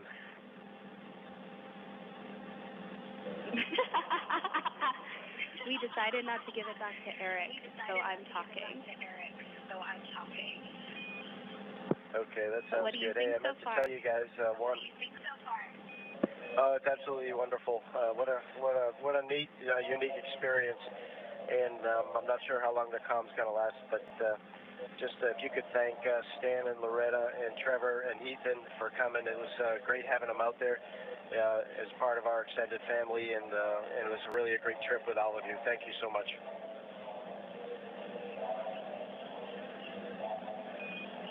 If they're not watching already, I'll make sure we tell them.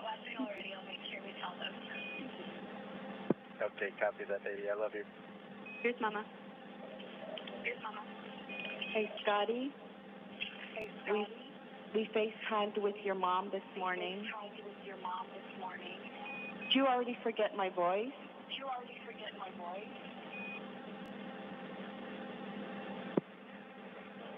Well, that's all right. I'll give you a call a little bit later, honey. Okay.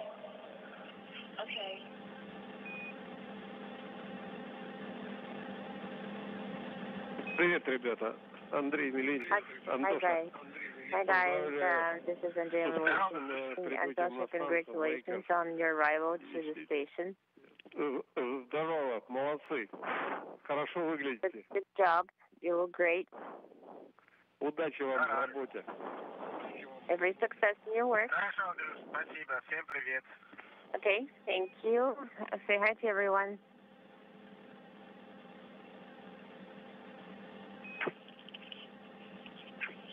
Kanaiさん、ゆいです。トゥプからフライトの様子ずっと見てましたけれども、順調で本当に安心しました。今も元気そうで安心しました。金井さんは私とここにいる大西さんよりも非常に真面目に、訓練をして、しかも長くやってますので、私たち3人の中では最後のミッションですけれども、多分一番大きな成果が上がるというふうに思ってます。侍スピリッツを見せて頑張ってください。期待してます。ありがとうございます。さりげなくハードルも上げてくださって、さすがゆいさんだなというコメントありがとうございます。頑張りたいと思います。ご支援よろしくお願いします。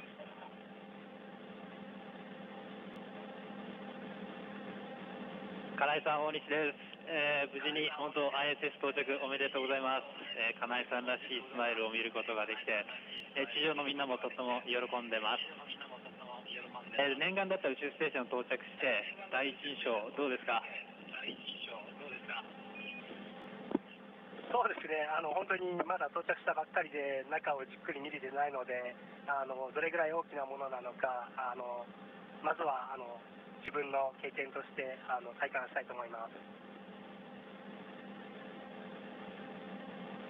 はい、時間たっぷりありますので、たっぷり宇宙ステーションの中楽しんでください。帰ってくるの待ってます。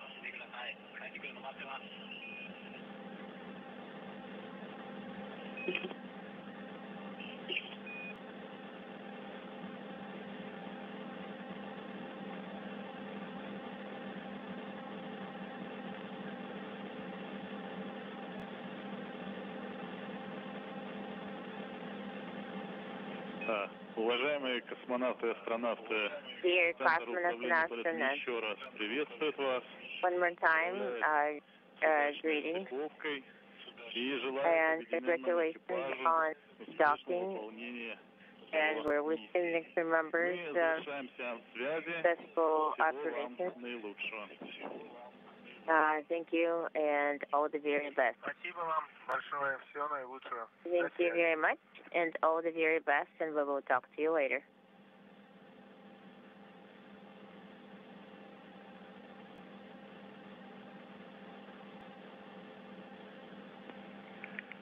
This is Mission Control Korolyov, and with that, the welcoming ceremony is complete. The crew on board together to begin their joint work. The congratulations to them offered by Russian, U.S., and Japanese officials that included U.S. Ambassador to Russia John Huntsman, Kirk Shireman, the ISS program manager, and other officials who have accompanied friends and family to the Russian Control Center here. Hugs and handshakes on the balcony as the crew begins to exchange their initial moments together. Scott Tingle there in the field of view with a embrace with his fellow NASA astronaut Mark Vande Hei and Norishige Kanai with his back to the camera at the moment. The crew members will shortly move into a safety briefing to be conducted by Expedition 54 Commander Alexander Mazurkin. That is typical for a post-docking and hatch opening activity. So to recap, the Soyuz MS-07 sailed smoothly from its launch pad at the Baikonur Cosmodrome in Kazakhstan following its launch on Sunday afternoon.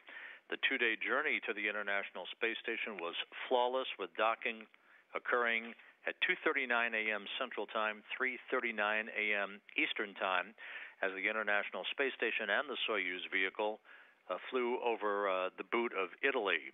A few minutes later, the hooks closed to form a hard mate between the vehicles, and that set in motion leak checks on both sides of the docking interface. An airtight seal was determined by Russian flight controllers here on the ground in Korolyov. The Soyuz hatch swinging open at 4:55 a.m. Central, 5:55 a.m. Eastern Time over the east coast of Australia, and the crew members now are together on board to begin their joint work. So with that, we will wrap up our coverage of the arrival of 3 new crew members to the International Space Station.